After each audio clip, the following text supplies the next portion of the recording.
नमस्कार दर्शकवृन्द, नियमित प्रस्तुति 6 प्रश्नमा स्वागत छ। म नवराज चालिसे। आजको 6 प्रश्नका बारेमा हामी यतिखेर कोभिडको कारणले गर्दा अर्थतन्त्र थला परेको छ। चाडपर्व पनि हामीबाट बिदा हुँदैछन्। दसैँ अब सकिन पनि लागिसकेको छ। यो अवसरमा यतिखेर कोरोना भाइरसको महामारीले हाम्रो अर्थतन्त्र अब कता जाँदैछ, आम नागरिकलाई पनि चिन्ता छ। यतिखेर कोभिडको प्रकोपबाट दिन प्रतिदिन सङ्क्रमित हुनेहरूको सङ्ख्या पनि बढिरहेको छ र सरकारले अर्थतन्त्रलाई कसरी अगाडि बढाउँदैछ र बेरोजगारी हुनेहरूको सङ्ख्या पनि बढिरहेको छ भन्ने प्रसङ्ग पनि छ। र यतिखेर नयाँ अर्थमन्त्री आउनुभएको छ विष्णु पौडेल। उहाँ सत्तारूढ दल नेकपाका महासचिव पनि हुनुहुन्छ। त्यसगरी यिनै विषयमा आज हामी चर्चा गर्नेछौँ। हामीसँग नेपाल राष्ट्र ब्याङ्कका निवर्तमान गभर्नर डाक्टर चिरञ्जीवी नेपाल अहिले जोडिनु भएको छ। हामी समसामयिक अर्थतन्त्रको बारेमा आज कुराकानी गर्नेछौँ। डाक्टर नेपाल, यहाँलाई स्वागत छ। नमस्कार। धन्यवाद नवराजी। आरामै हुनुहुन्छ डाक्टर साहब? एकदम ठिक छ हजुर। यहाँ नेपाल राष्ट्र ब्याङ्कमा गभर्नर भएर पनि काम गरिसक्नु भएको छ र अर्थविदको रूपमा, अर्थशास्त्रीको रूपमा मुलुकको अर्थतन्त्रलाई नजिकबाट केलाउँदै पनि आउनुभएको छ। यति बेला नेपालको अर्थतन्त्र कसरी अगाडि बढ्दैछ भन्ने लाग्छ यहाँलाई? होइन, नेपालको मात्रै होइन कि विश्वकै अर्थतन्त्रलाई कोभिडले असर गरेको हुनाले हाम्रो अर्थतन्त्र पनि अब अत्यन्त, अब माइनस त होइन, ऋणात्मक त होइन, तर अत्यन्त स्लो ग्रोथमा चाहिँ नि हुने भनेर स्पष्ट भइ पनि सकेको छ। त्यस कारणले गर्दा अर्थतन्त्र राम्रो स्थितिमा छैन। व्यापार व्यवसाय सबै ठप छ। त्यसले गर्दाखेरि अर्थतन्त्रले राम्रोसँग नबढेको हुनाले त्यसले रोजगारी लगायत सम्पूर्ण आर्थिक क्रियाकलापलाई प्रभाव पारेको छ, जुन कि योभन्दा अगाडि कहिले पनि नेपालको अर्थतन्त्रमा भएन। जस्तो यहाँले गभर्नर पनि भएर काम गरिसक्नु भएको छ। अर्थतन्त्र अब हाम्रो अर्थतन्त्र कसरी जोगाउने अथवा सरकारले यसलाई भनौँ न दूरदर्शितापूर्वक अगाडि लिएर जान सक्छ कि सक्दैन, एउटा चिन्ता र चासो पनि छ। यहाँले पनि भन्नुभयो विश्वव्यापी रूपमा कोरोना भाइरसको महामारी पनि छ र विश्व अर्थतन्त्र नै यतिखेर भनौँ न ऋणात्मक हुने अवस्थामा गइरहेको बेलामा हाम्रो जस्तो अर्थतन्त्रलाई कसरी एउटा जोगाएर अगाडि बढ्न सकिन्छ भन्ने लाग्छ यहाँलाई? अब हाम्रो जस्तो अर्थतन्त्रलाई भन्दा पनि अब अहिलेको स्थितिमा हेर्दा मान्छेको स्वास्थ्य पनि सबभन्दा महत्त्वपूर्ण कुरा हो। त्यसले गर्दा मान्छेको स्वास्थ्यलाई र जनताको स्वास्थ्यलाई ख्याल गर्दै आर्थिक क्रियाकलाप बढाउनु पर्ने र सबभन्दा असर पार्ने निम्न वर्गका जनताहरूलाई हो। निम्न वर्गका जनताहरूलाई असर पार्ने भाव हुनाले उनीहरूलाई टार्गेट गरेर आर्थिक क्रियाकलापहरू बढाउँदै स्वास्थ्यका जति पनि छन् प्रावधानहरू त्यसलाई पनि विस्तार गर्दै, स्वास्थ्य पनि अत्यन्त महत्त्वपूर्ण हो किन हाम्रो श्रमिक भएको देश हो। श्रम सम्बन्धी कुरालाई उनीहरूको क्षमतामा ह्रास आउने बित्तिकै अर्थतन्त्रलाई धक्का पर्छ। उनीहरू बिरामी हुनु भएन, उनीहरू असक्षम हुनु भएन। त्यस कारणले गर्दाखेरि उनीहरूलाई सक्षम बनाउनको लागि एउटा एक किसिमले स्वास्थ्यमा पनि लगानी गर्दै त्यस्ता व्यक्तिहरूलाई निःशुल्क स्वास्थ्यको उपचार लगायत स्वास्थ्य सामग्रीहरू कति दिन सकिन्छ त्यो दिने पनि स्थिति बनाउनु पर्यो। र अर्को कुरा चाहिँ नि यतातिर सरकारले पुँजीगत खर्च भन्ने कुरा छ। त्यो पुँजीगत खर्च नेपालको अहिलेको अर्थतन्त्रमा केही क्षेत्रहरू 20-22 जिल्लाहरू होलान् कि कोभिडको असर एकदमै न्यून भएका जिल्लाहरू, ती जिल्लाहरूमा आर्थिक क्रियाकलापहरू बढाउनु पर्छ।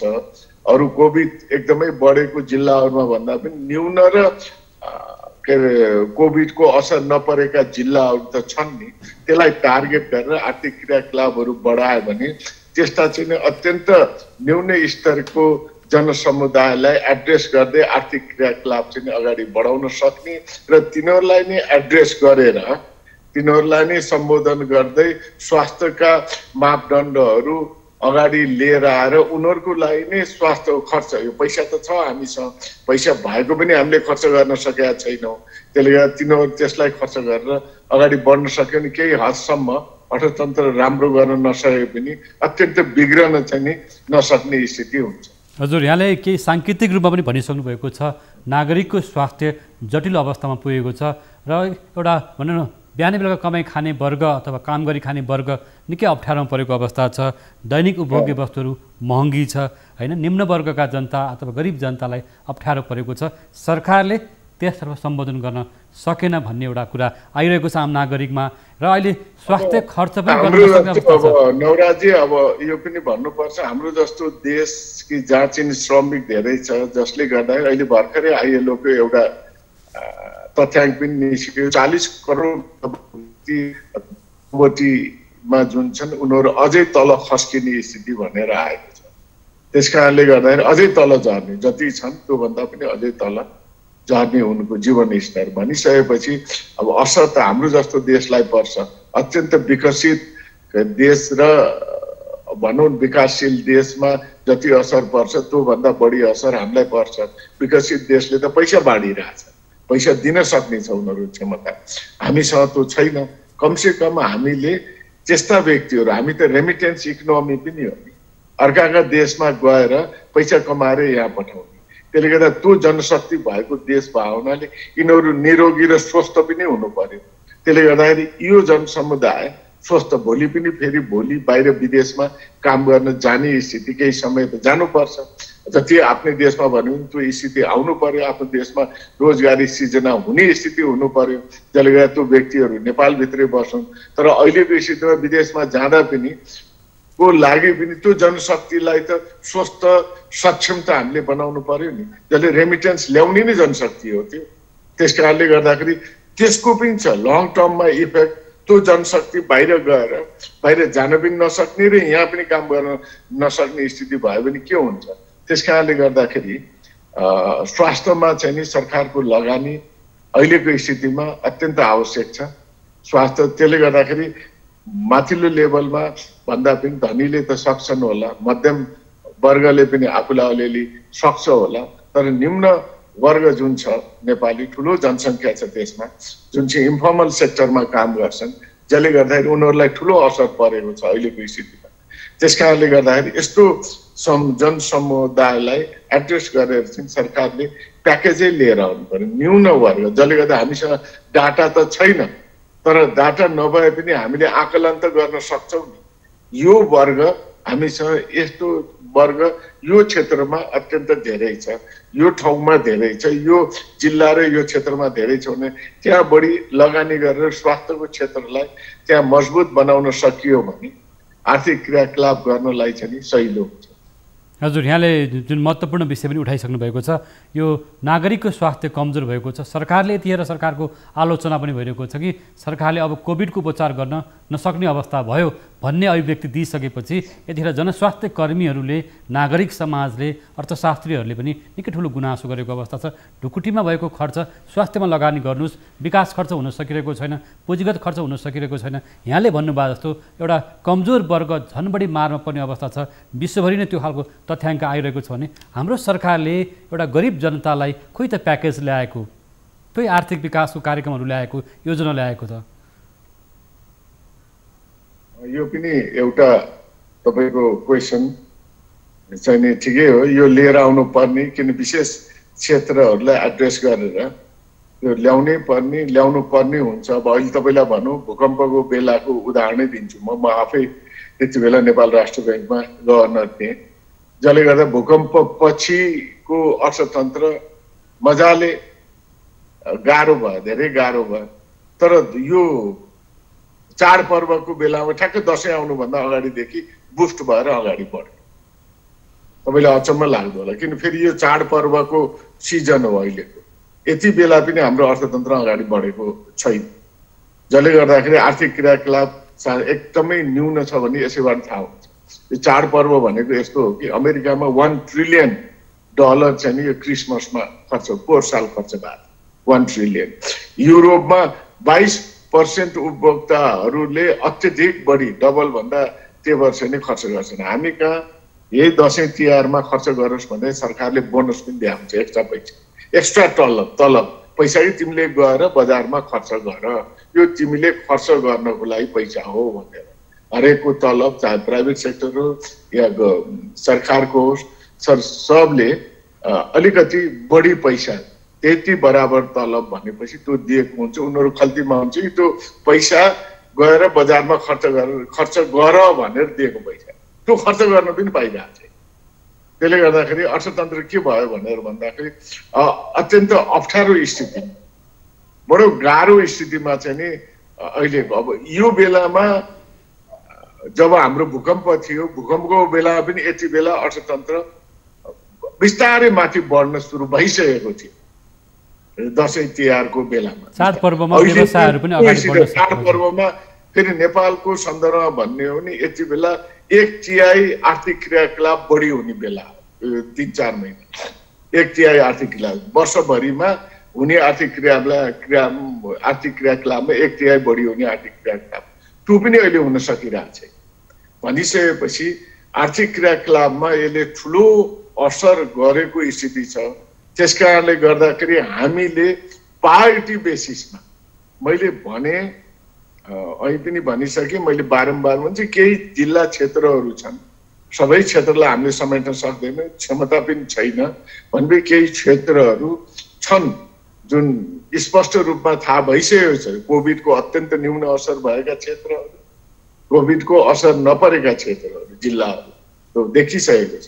ती जिल्लाहरूमा आर्थिक क्रियाकलाप बढाउने, जसले गर्दाखेरि चाहिँ नि सहल र आर्थिक क्रियाकलापहरू बढेर के जसले गर्दाखेरि भोलि आर्थिक क्रियाकलापलाई चाहिँ घट्न दिँदैन र रोजगारी सृजना गर्न सक्ने स्थिति हुन्छ भने अर्कोतिर स्वास्थ्यको मापदण्ड ठुला र सम्पन्न भन्दा पनि सम्पन्न जति भए पनि सम्पन्न मध्यम वर्गलाई भन्दा पनि न्यून वर्ग जो चाहिँ नि इन्फर्मल सेक्टरमा, अनौपचारिक क्षेत्रमा काम गर्छन्, त्यस्तालाई एड्रेस गरेर के एउटा प्याकेज आइदियो भने, जसले गर्दाखेरि प्याकेज कि यस्तालाई एड्रेस गरेर त्यो त्यस्ता कसरी चिनिन्छ भन्दा यस्तो प्रदेश छ, स्थानीय स्तर छ, हाम्रो स्थानीय सरकार छ, प्रदेश छ, यिनीहरू कामै त्यही हो नि। कोसँग क्षमतावान छ, को क्षमतावान छैन, केन्द्रलाई यिनीहरूले भन्न त सक्छन्, स्थानीय सरकारले, प्रदेशको सरकारले यो क्षमतावान यति जनसङ्ख्या क्षमता नभएका यति छन्, यिनीहरूलाई सिधै असर परेको छ। त्यसले गर्दा यस्तालाई चाहिँ नि स्वास्थ्यका मापदण्डहरू मा केही राहत दिएर, जसले गर्दाखेरि उनीहरूलाई स्वास्थ्यमा त्यस्ता व्यक्तिलाई असर परेको हुनाले स्वास्थ्यमा त्यस्ता व्यक्तिको लागि लगानी गर्दै ती व्यक्तिहरूलाई हामीले उपयोग गर्नको लागि कोभिड अत्यन्त न्यून प्रभाव भएका ठाउँमा रोजगारीको लागि लगेर रोजगारी क्रियाकलाप र त्यो क्षेत्रको विकास गर्नको लागि पनि सहयोग हुन्छ कि। अब एउटा के गर्नु पर्यो भन्दा जस्तो यहाँले भन्नुभयो सरकारको ढुकुटीमा खर्च पनि छ, यहाँले भन्नुभयो जस्तो स्थानीय तहहरूले पनि काम गर्न सक्छन्, पहिचान गर्न सक्छन् कहाँ बढी कोरोना भाइरसको महामारी छ, कहाँ रोजगारी खोसिएको छ, कहाँ विपन्न वर्ग गरिब जनता छन्, त्यस्ता वर्गलाई खोइ त सरकारले सम्बोधन गरेको, खोइ त कार्यक्रमहरू ल्याएको, खोइ स्थानीय तहले काम गरेको। अहिले कोभिड भनिएको छ तर मार्क त एउटा वर्गलाई परिरहेको छ। सटर भाडा छ, एउटा बन्द गरेको अवस्था छ, पसल बन्द भएको छ। यहाँले भन्नुभयो सटर बन्द भएको छ, यो हामी चाडपर्वमा देख्न सक्छौँ, बजारहरू बन्द छन् होइन, ब्याङ्क वित्तीय संस्थाबाट लिएको ऋण तिर्न नसक्ने अवस्था भयो भन्ने कुरा साना व्यवसायहरू ठुला व्यवसायले भनिरहेको अवस्था पनि छ डाक्टर साहब। अनि त्यो भनेको अवस्था छ, त्यस कारणले मैले यो भने नि एउटा प्याकेज यो चिजलाई किन भन्दा कम हुने र अब अलिकति रिलिफ होला, के अरे अलि राहत होला, बिस्तारै अब ठिक होला भन्ने स्थिति देखिएन। यो कहिले ठिक हुन्छ अर्थतन्त्र या यहीसँग एडजस्ट गर्दै हामी जानुपर्छ। मैले यो तपाईँलाई भनेको हो, यो भनेको के हो भन्दा अब अहिलेसम्म भ्याक्सिनको कुनै अत्तोपत्तो संसारका सबै राष्ट्रहरू, धनी राष्ट्र लगायत सबै साइन्टिस्टहरू र वैज्ञानिकहरू जति छन् सब कोभिडको चाहिँ नि बारेमा र कोभिडको यो औषधि पत्ता लगाउनलाई पुरा लागि परेका छन्। अर्बौं डलर चाहिँ खर्च भइरहेछ गर्दा पनि अहिलेसम्म भनौँ कति 7-8 महिना भइसक्यो, अहिलेसम्म यसको कुनै अत्तोपत्तो लाउन नसक्दा अब यहीसँग भनौँ न एउटा एक किसिमको दूरी कायम गर्दै जनमानसले आफ्नो जीवनयापन गर्नुपर्ने स्थिति पनि देखिरहेछ। त्यसैले एड्रेस त्यही कुरालाई भनेरै मैले यो भने। त्यसले गर्दाखेरि कोभिड छँदैछ एकातिर, त्यसमा लड्नु छँदैछ। लड्न चाहिँ नि अलिअलि पैसा भएका सम्पन्नवालाले त सक्छन्, उनीहरूसँग क्षमता किन्छ, पैसाको क्षमता बिरामी भयो भने अस्पताल पनि जान सक्ने, औषधि किन्न सक्ने। तर अत्यन्त न्यून वर्ग जसको ठुलो जनसमूह त त्यो न्यून वर्ग छ हाम्रो जस्तो देशमा, त्यो न्यून वर्गसँग त पैसा छैन।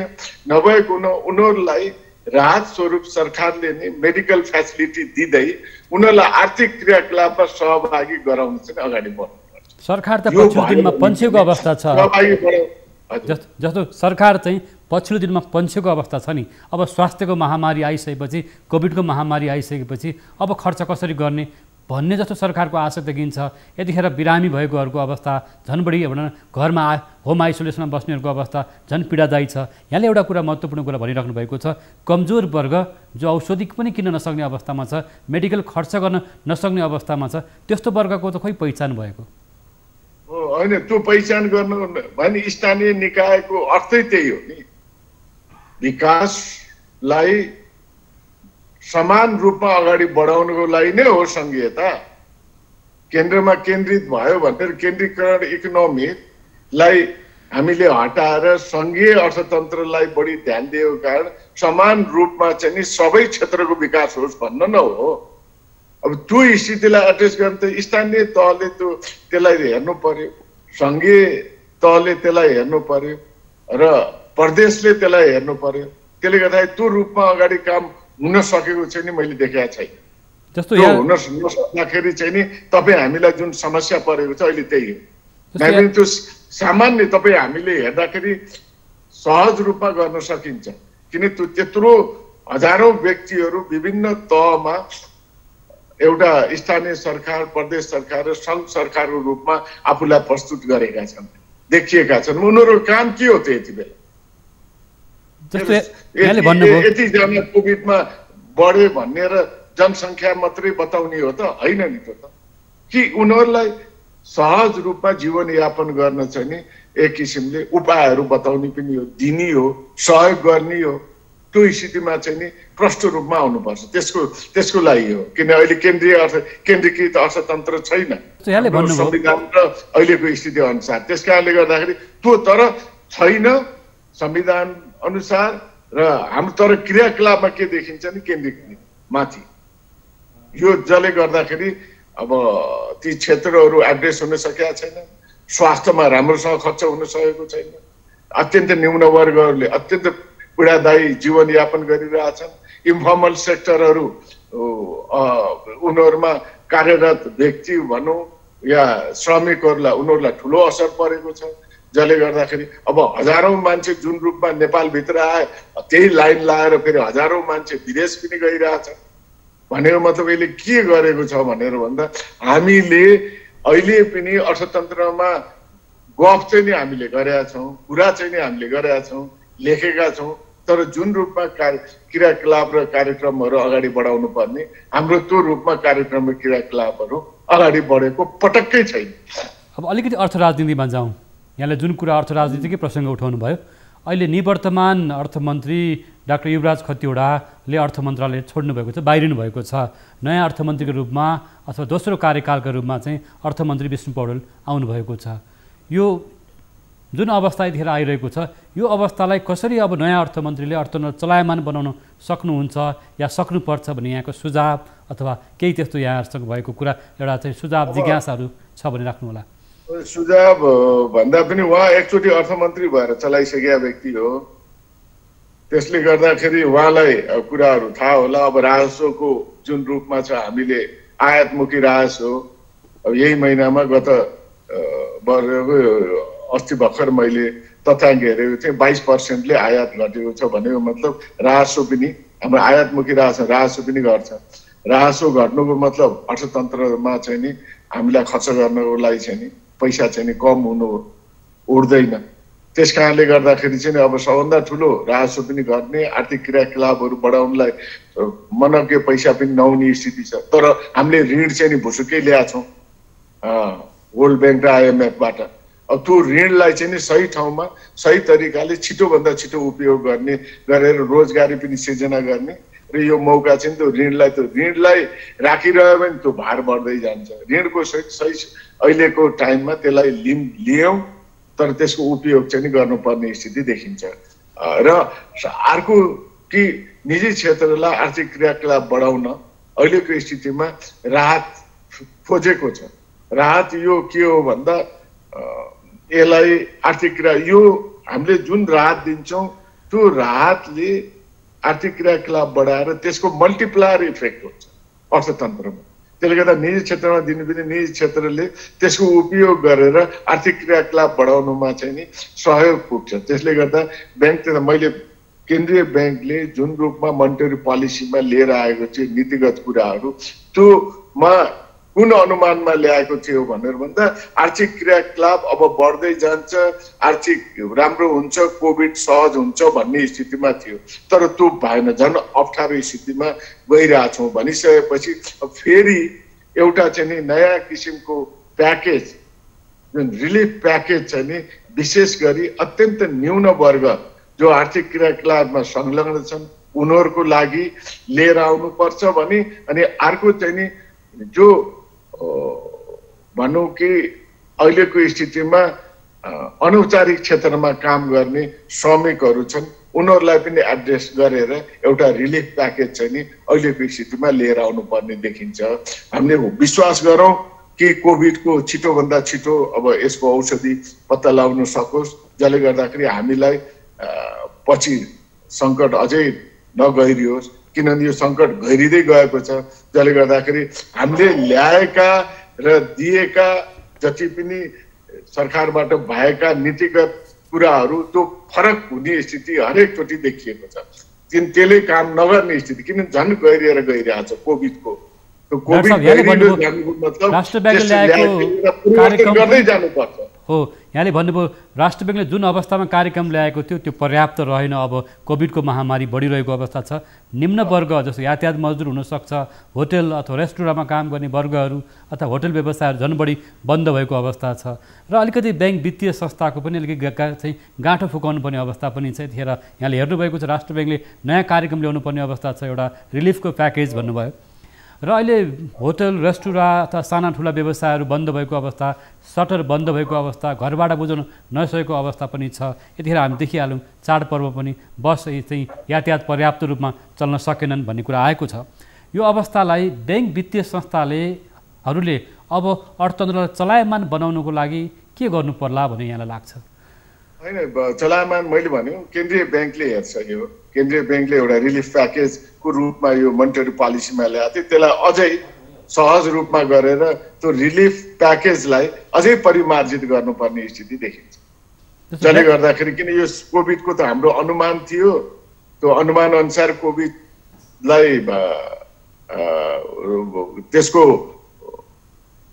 भ्याक्सिन टाइमले चाहिँ आउन नसक्ने देखियो। त्यसले गर्दाखेरि त्यो रिलिफ प्याकेजको अब अर्थ रहँदैन। त्यसले गर्दा नयाँ रिलिफ प्याकेज एड्रेस गरेर लिएर आउनुपर्ने स्थिति हुन्छ।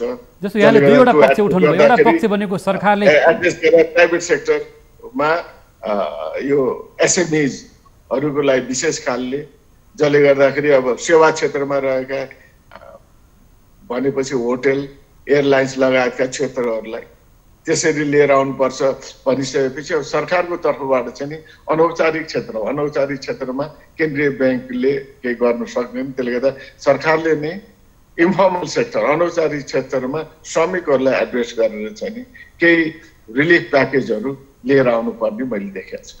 सरकारले अनावश्यक खर्चहरू चाहिँ बढाइरहेको छ भन्ने कुरा मिडियामा आइरहेको छ। विभिन्न राजनीतिक नियुक्तिहरू अथवा विकास समितिहरूमा गर्ने खर्चहरू, पुँजीगत खर्च चाहिँ हुन सकेन।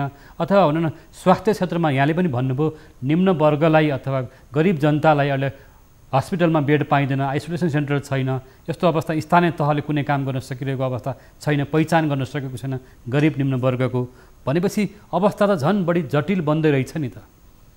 होइन, त्यही जटिल भएको हुनाले नि तपाईँलाई मैले यो भनेको यो गर्नु पर्यो, जति सके छिटो गर्नुपर्दा ठिक हुन्छ। किनभने यसले चाहिँ नि किन सिचुएसन चाहिँ झन् नराम्रो स्थितिमा पुग्न सक्छ। मैले भनिहालेँ कि अत्यन्त निम्न वर्गलाई यसले सिधै असर गरेको छ। अब त्यो बिस्तारै निम्न वर्गमा बढिसकेपछि मध्यम वर्गमा आउँछ। त्यस कारणले गर्दाखेरि अहिलेको स्थितिमा यो मैले अहिले भनेको जस्तो एउटा प्याकेज रिलिफ प्याकेज विशेष गरी चाहिँ नि यो जसले फर्मल सेक्टरको आर्थिक क्रियाकलापहरू बढाउनेतिर अर्को चाहिँ सरकारले ब्याङ्कबाट कर्जा लिएको वर्गहरूको ब्याङ्कबाट कर्जा लिएका ऋणीहरूको अवस्था नि बिग्रँदैछ ब्याङ्कको ढुकुटीमा भएको खर्च पनि हुन सकेको छैन लगानी विस्तार हुन सकेको छैन ब्याङ्किङ क्षेत्रलाई पनि एउटा विस्तार गर्नुपर्ने अवस्था छ भने ऋणीहरूलाई पनि जोगाएर एउटा चलायमान बनाउनु पर्ने अवस्था त छ नि त केन्द्रीय ब्याङ्कले यसलाई के गर्नुपर्छ किन भन्दा त्यो ब्याङ्कले दिने पैसा पनि कस्तो भनेर भन्दाखेरि तपाईँ हाम्रो पैसा कोही अरूलाई चाहिँ नि लगानी गर्ने त्यसले गर्दा ब्याङ्कलाई पनि चल्न दिनुपर्ने स्थिति हुन्छ जो ऋणी छन् ऋणीलाई पनि एउटा राहतको स्थितिमा दिएर जसले गर्दा आर्थिक क्रियाकलाप बढाउने सहज स्थिति गराउनु पर्छ त्यसले गर्दाखेरि नै मैले एउटा रिलिफ प्याकेज जुन अगाडि आएको थियो त्यसलाई टाइम स्केड्युल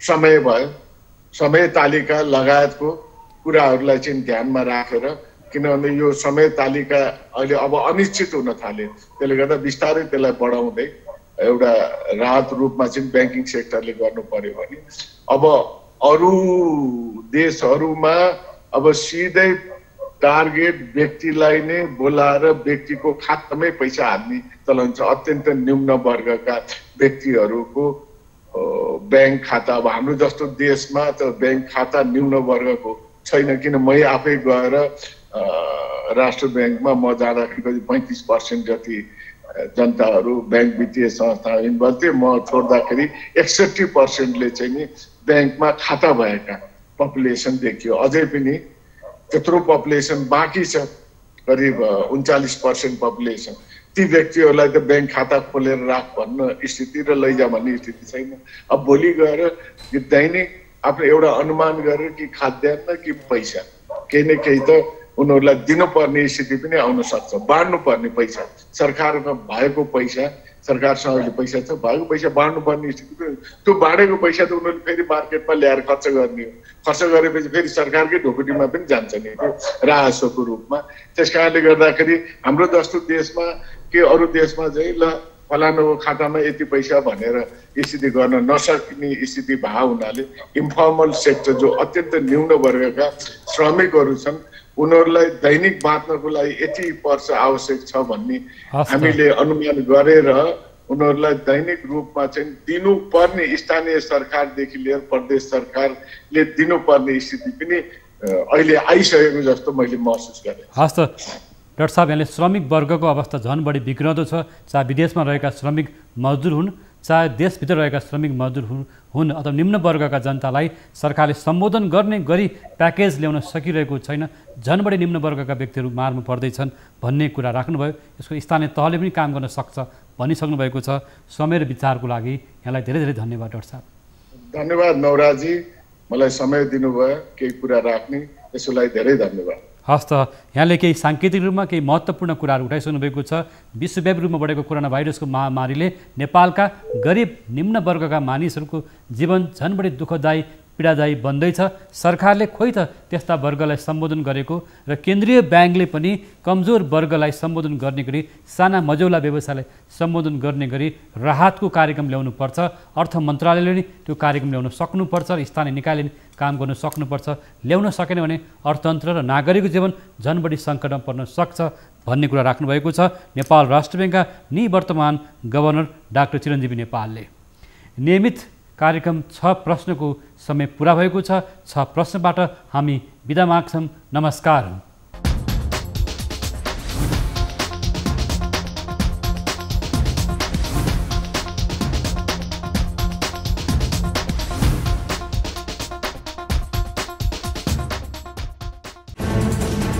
कोरोनाले सृजना गरेको सङ्कटमा पल पलका न्युज अपडेट र हर क्षेत्रको कभरेजका लागि न्युज 24 नेपाल युट्युब च्यानललाई सब्स्क्राइब गर्नुहोला।